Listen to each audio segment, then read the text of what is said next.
अगर कोई आश्रय नहीं है और आपकी किसी पर नजर न जाए, केवल इन्हीं के चरणों में रहे कि अब तो जीवन आपके लिए है, ऐसे संभाल लेंगे। ऐसे अर्थ चाहिए आपको तो केवल इनका भरोसा ले लो, केवल इन अपने छल कपट का, अपने व्यवहार का, अपने किसी बल का नहीं, केवल इनका भरोसा ले लो। चमत्कार हो जाएगा जीवन में, आपको पता नहीं चलेगा कैसे हुआ। कभी ऐसे नहीं हुआ इसका, कभी किसी से ऐसे नहीं हुआ इसका, कैसे हो रहा है उनका, कैसे हम सबका उदर पोषण हो रहा है, वृंदावन वास हो रहा है, सब चल रहा है। कैसे प्रभु चला रहे हैं? क्या आप सबको नहीं चला रहे हैं? पर आप अपने को कर्ता मान रहे हैं, इसलिए आपको अनुभव में नहीं हो रहा, इसीलिए आपको परेशानियां हो रही, क्योंकि आप कर्ता बन रहे हो। अगर विश्वंभर कर्ता को कर्ता मान लो और उनके आश्रित हो जाओ तो जो चाहोगे मिल जाएगा, अगर ना चाहोगे तो वो मिल जाएंगे। जो चाहोगे मिल जाएगा, बिल्कुल कोई चाह न करो तो वो जो व्यवस्था उनको करनी करेंगे और वो स्वयं मिल जाएंगे। अर्थार्थी भक्त को धन संपत्ति वैभव चाहिए, पर वो केवल हरि से चाहिए, दूसरे से नहीं। बस ये ध्यान रखना, इसकी परीक्षा होगी आपकी। अपने इष्ट देव के अनन्य होकर के यदि आप अर्थ चाहोगे तो बहुत जल्दी आपका परिवर्तन होना शुरू हो जाएगा। पर आचरण आपके पवित्र होने चाहिए, ये भी ध्यान रखना। आचरण की अगर पवित्रता नहीं तो फिर शिकायत मत करना। आप अपने आचरण पवित्र करो और नाम जप करो, केवल हरि के आश्रित रहो, फिर देख लेना। अगर आपको लगता हो कि भगवान के भक्त बहुत गरीब और ऐसे, सच्ची पूछो, उनको आकांक्षा नहीं होती। प्रभु जबरदस्ती व्यवस्था करते, उनको आकांक्षा नहीं होती। 4 रोटी मांग ली, ऐसे ही पड़े, पूरा जीवन प्रभु के लिए। उन प्रेमी महापुरुषों की चरण धूलि अगर शरीर का स्पर्श कर ले तो पावन हो जाए। देवता तरसते हैं उनकी सेवा के लिए, सिद्धियां हाथ जोड़े खड़ी रहती हैं, पर वो अकिंचन महात्मा किसी से कुछ नहीं चाहते। कि ऐसा न समझो कि हमारा दास, हमारा भक्त, हमारा आश्रय लेने वाला ऐसा नहीं है। वो हरिदास, भगवान के चरणों का दास है। समस्त ऐश्वर्य संपन्न भगवान उसके अधीन हो जाते हैं जो भक्ति करता है। अगर आपको अर्थ चाहिए तो केवल भगवान का आश्रय ले, दूसरे का नहीं। अब ये कोई छोटी मोटी बात नहीं, देख लीजिए अंदर से। अपने बल का आश्रय नहीं, किसी दूसरे व्यक्ति का आश्रय नहीं, किसी दूसरी दैवी शक्ति का आश्रय नहीं, केवल श्री हरि का आश्रय। और जब आप पक्के उतर जाओगे, जैसे सुदामा जी, तो जैसी द्वारिकापुरी थी वैसे सुदामापुरी हुई। जैसा वैभव द्वारिकाधीश का वैसे सुदामा जी का वैभव था। पक्का मान लीजिए। लोग समझते नहीं, ऐसा ना समझो कि ये केवल कथाएं हैं। आपका जीवन स्वयं एक कथा बन जाएगा। यदि आप हरि के आश्रित हो गए तो आपका जीवन चरित्र दूसरों के लिए उदाहरण बन जाएगा। पर निष्ठा चाहिए। कई कई दिन भूखे रहे सुदामा जी। उनका मित्र किसी जमींदार के यहां पुरोहित ही करता था। वो जब पालकी से निकलता तो कहां गली गली डोल रहे हो कृष्ण कृष्ण बोलते हुए, आओ हमारे यहां, हमारा जजमान धनी है, आके थोड़ा वेद पाठ कर दिया करो, पूरे परिवार का पोषण कपला रहता है। हम वादा करते हैं। उनका नहीं, हमारे जजमान तो श्री कृष्ण है, हम दूसरे। घर आते पत्नी पूछती कुछ मिला? 5 घर हो आए, कुछ मिला नहीं। चलो तुलसी दस और चरणामृत से दिन काटते। भगवान व्याकुल हुए, भगवान ने ऐश्वर्य दिया। अगर धन ही चाहिए, सुदामा जी की इच्छा नहीं थी, उनकी पत्नी की इच्छा के कारण वो भी इच्छा भगवान ने पैदा की। ये भक्तजनों को ऐसा ना समझो फटे पुराने कपड़े पहने या ऐसे घूम रहे हैं, बड़े अभागी हैं। हम तो बड़े भाग्यवान हैं क्योंकि हमारे पास सारा ऐश्वर्य है। ऐसा ना समझो उनके भाग्य में ऐश्वर्य बनाने वाली मशीन मिल गई है, श्री हरि। वो इस ऐश्वर्य को क्या करे, श्री हरि मिल गए, जिनके रोम कूपों में अनंत ब्रह्मांड वास करते हैं। वो भगवान उनके यार हैं, उनके प्यार हैं। वो दूसरे की तरफ क्यों ताकेंगे? और जिज्ञासु, जो जानना चाहता है, भगवान को केवल भगवान ही जानते हैं, दूसरा नहीं जानता। पक्की बात समझ लो, भगवान को केवल भगवान जानते हैं, दूसरा नहीं जानता। बोले संत महात्मा, इनको भगवान ने जना दिया तो ये भगवान के स्वरूप हो गए। सोई जाने जेह देहु जनाई, और जानत तुम्हें तुम्हें हो जाई, जानत तुम्हें तुम्हें हो जाई। अब वो ढांचा केवल बाहर से दिखाई देता है मनुष्याकृति, पर अंदर वो ब्रह्मविद ब्रह्मवि भवति, भगवान को जान करके वो भगवत स्वरूप हो जाते हैं। जानत तुम्हें तुम्हें हो जाई।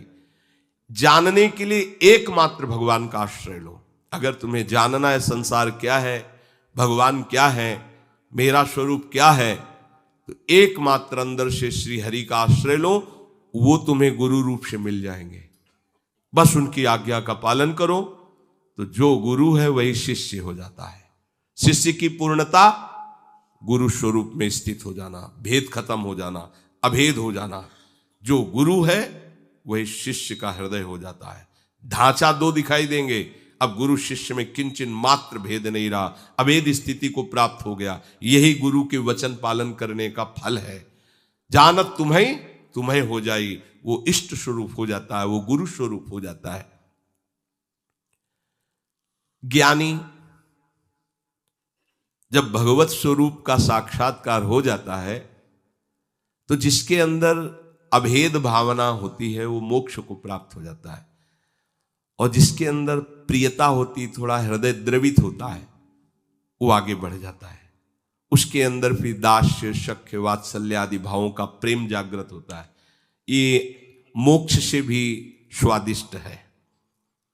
जो मोक्ष सुखानुभव करने वाले बड़े बड़े महापुरुष हुए, उनके अनुभव निकले जब इस प्रेम का रसास्वादन किया। जैसे भगवान के ही स्वरूप से सुखदेव जी जब लालजू की रूप माधुरी श्रवणेन्द्री से गई, और वो तो सिद्ध महापुरुष हैं, जैसा शब्द सुन रहे वैसे ही भाव में रूप जागृत हो रहा है। उनको कोई ध्यान थोड़ी लगाना है।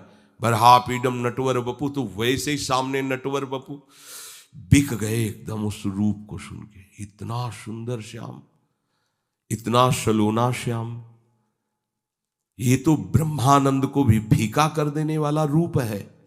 उठ खड़े हुए, 18,000 श्लोक कंठस्थ किए, श्रीमद् भागवत के 18,000 श्लोक कंठस्थ हैं। और ये ऐसे महापुरुष हैं जो जन्म सिद्ध हैं। अपने पिता व्यास जी को स्वयं उत्तर नहीं दे रहे, वृक्ष उत्तर दे रहे हैं। सुकोहम वृक्षों से निकल रहा है। ऐसे तदात्म भाव को प्राप्त महापुरुष, अर्थात ब्रह्मानंद से भी श्रेष्ठ श्री कृष्ण का रूप रसास्वादन। मधुसूदन सरस्वती जी बंशी विभूषित करा नवनी हृदाभात, उसमें कह रहे हैं कृष्णात् परम किमपि तत्व भाम, कृष्ण से कोई बड़ा तत्व है मैं नहीं जानता। तो जो भगवान कह रहे हैं कि ज्ञानी जो भक्त है, यहां दो भाव ज्ञानी की, जिन्होंने सत्य को जान करके भगवत स्वरूप में लीन हो गए, या जो सत्य स्वरूप भगवत स्वरूप को जानकर प्रेम में लीन हो गए। प्रेम में लीन होना, अभेद होते हुए भी भेद भाव को स्वीकार करना। ये भेद मायाकृत नहीं है, ये चिदानंद भाव भेद है, भाव भेद। ये जो ज्ञान में लीन हो चुके हैं उसके आगे की बात है। इसीलिए इस भेद को वो ना जानने के कारण कहते कुछ न कुछ अविद्या बचती है, तभी भेद दिखाई देता है। ऐसा नहीं है। जिस समय स्वरूप का साक्षात्कार होता है और उसके हृदय में भक्ति का अंश होता है, भक्त को भी स्वरूप साक्षात्कार होता है। मम दर्शन फल परम अनुपा, जीव पाओ निज सहज स्वरूपा। जो ब्रह्म साक्षात्कार में स्वरूपानुभूति होती है वही भक्त को भी होती है। उसी समय उसका, वो टिक नहीं पाता वहां, उसी समय उसका आकर्षण होता है उसके आराध्य देव का, और उसकी वृत्ति उसमें लीन ना होकर उस आत्मस्वरूप को अपने आराध्य देव के रूप में देखता है, और इतनी तन्मयता हो जाती कि अपना विस्मरण हो जाता है। बस केवल आराध्य देव रह गए। अब यहां से प्रेम की दशा प्रारंभ हो जाती है। ज्ञानी सब कुछ विस्मरण करके आत्मस्वरूप में लीन हो जाता है, उसका आत्मस्वरूप भी विस्मरण होकर आराध्य देव के स्मरण में लीन हो जाता है। ये प्रेम की गाथा। भगवान कहते हैं 4 प्रकार से जन मेरा भजन करते हैं और ये सब महान है। अब इसमें सूक्ष्म बात यह है कि अगर हम केवल भगवान से धन चाहेंगे तो धन मिलने पर भी हम माया में नहीं फंसेंगे। जब हम स्वयं अहंकार प्रेरित होकर के कर्म करते हुए धन कमाते हैं तो उसमें आसक्ति होती है, हम उसमें भोक्ता भाव करते हैं। और जब भगवान की तरफ से मिलता है तो प्रसाद भाव रहता है। ये सब प्रभु का प्रसाद है, और प्रसाद होने के कारण वो प्रसन्नता रहती है, धनाभिमान नहीं रहता। प्रसादे सर्व दुखा नाम हानिरस्योपजायते, अंदर प्रसन्नता रहती है और भगवत कृपा का उसको प्रतिपल अनुभव होता रहता है। इसलिए वो धन के राग में न फंसकर प्रभु की तरफ ही खिंचता चला जाता है। कितने कृपालु प्रभु, कितने कृपालु प्रभु।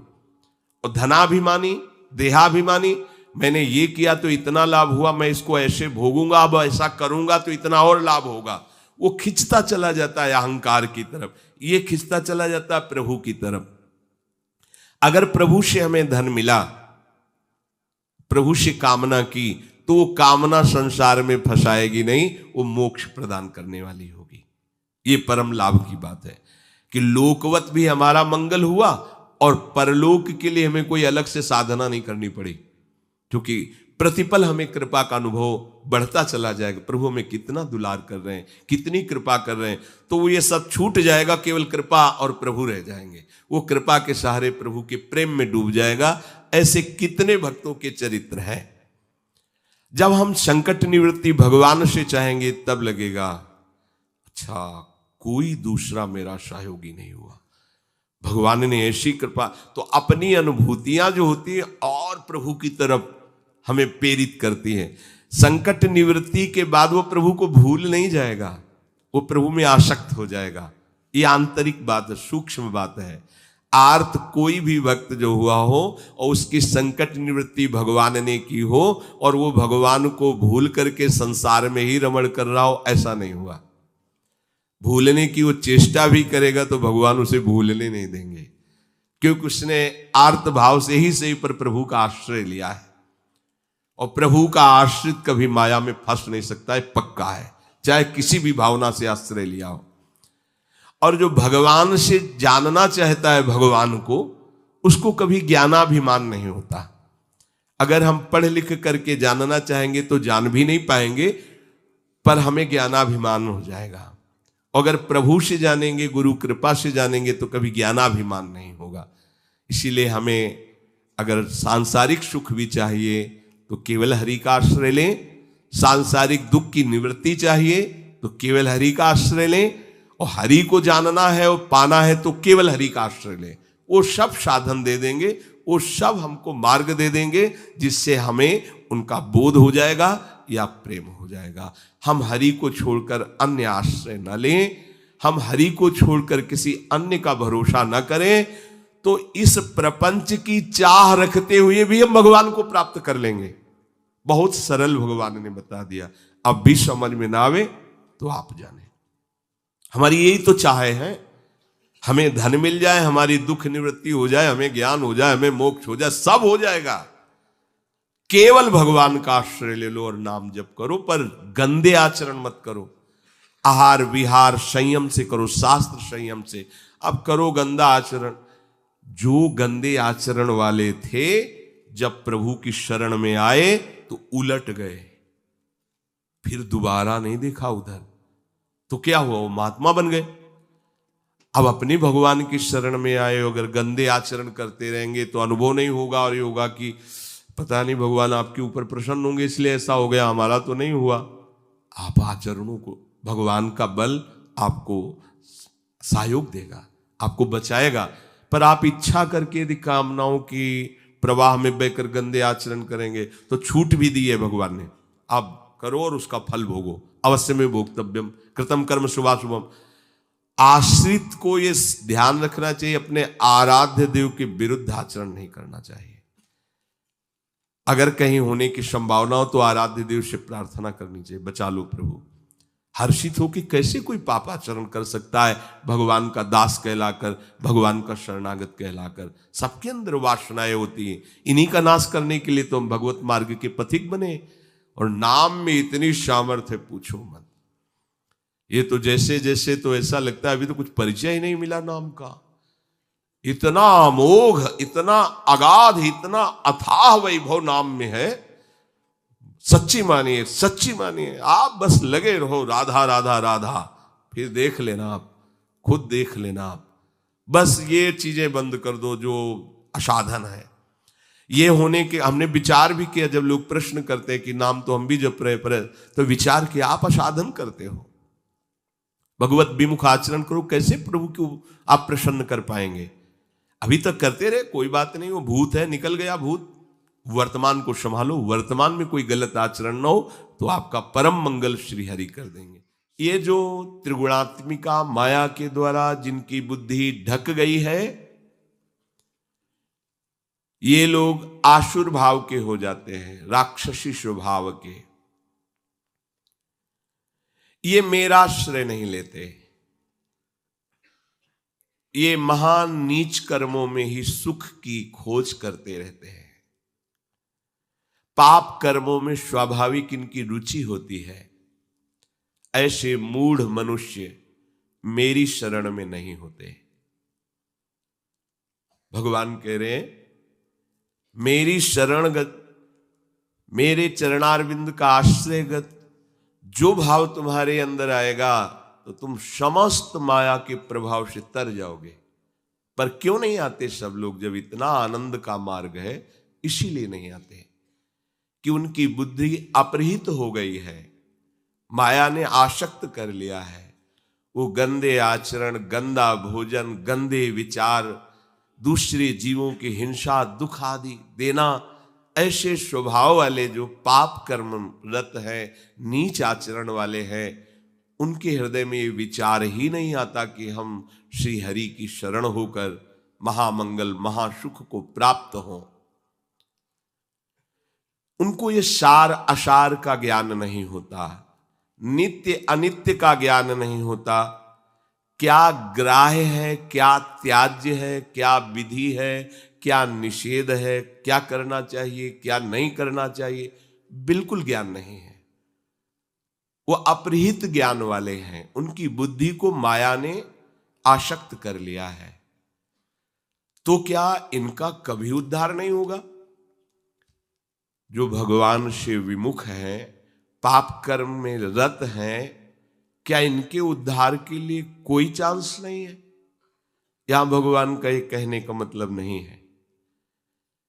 कहने का भाव ये कि ये लोग आते ही नहीं है हमारी शरण में, हम तो इनका भी स्वागत करेंगे, क्योंकि मेरे ही तो बच्चे हैं ना, गलत मार्ग में चले गए हैं तो मेरे ना, पर ये स्वीकार कर ले कि मैं प्रभु का हूं।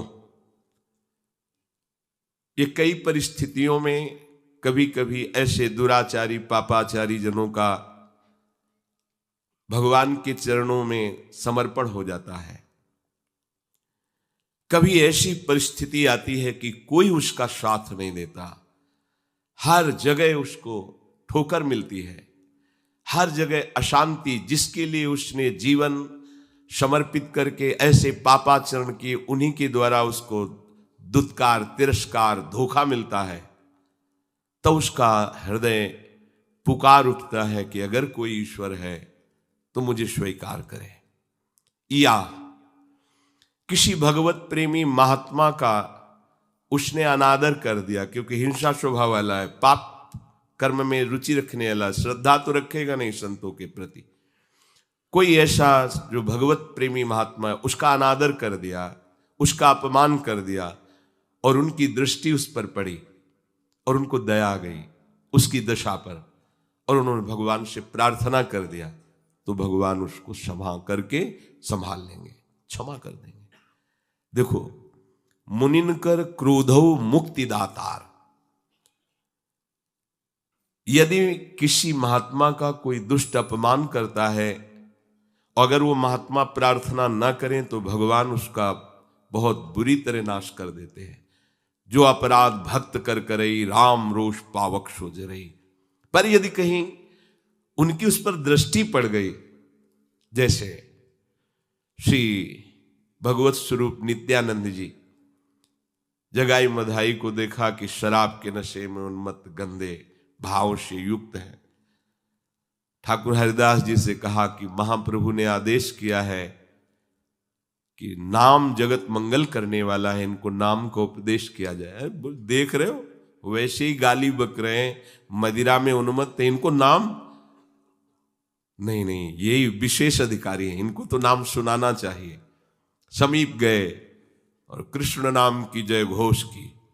वैसे ही नशे में थे वो, देखा पास में एक मिट्टी का पका हुआ घड़ा रखा था, उसी घड़े से प्रहार किया नित्यानंद महाप्रभु के।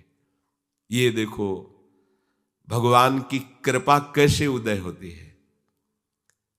नरक में भी इनको ठौर नहीं मिलता इनके ऐसे आचरण। और ये जो अपराध बना था, अवतारी महापुरुष हैं, भगवान के स्वरूप हैं श्री नित्यानंद जी।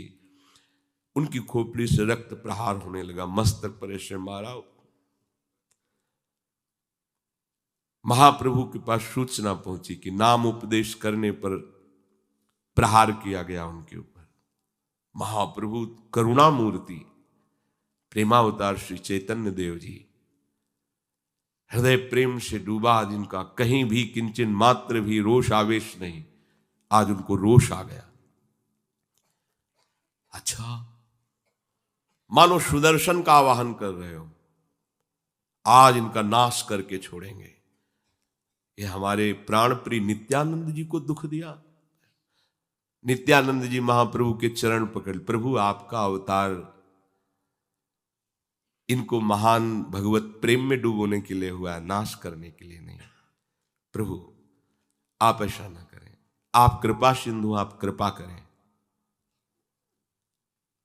उनको महाभागवत बना दिया, गंगा में खड़े करके सारे पाप ले लिए महाप्रभु चैतन्य देव ने। बड़ा विस्तार से कथा चरित्र है, आप विचार कीजिए, क्या इनका कभी कल्याण हो सकता था?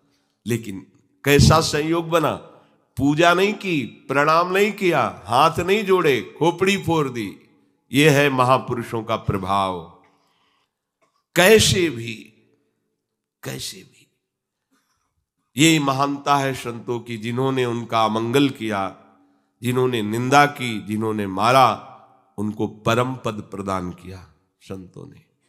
मुनिन कर क्रोधो मुक्तिदाता।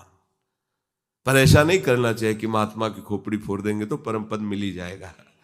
ये तो नित्यानंद महाप्रभु थे, तो अगर आप ऐसा करते तो राम रोष पावक शोज रही।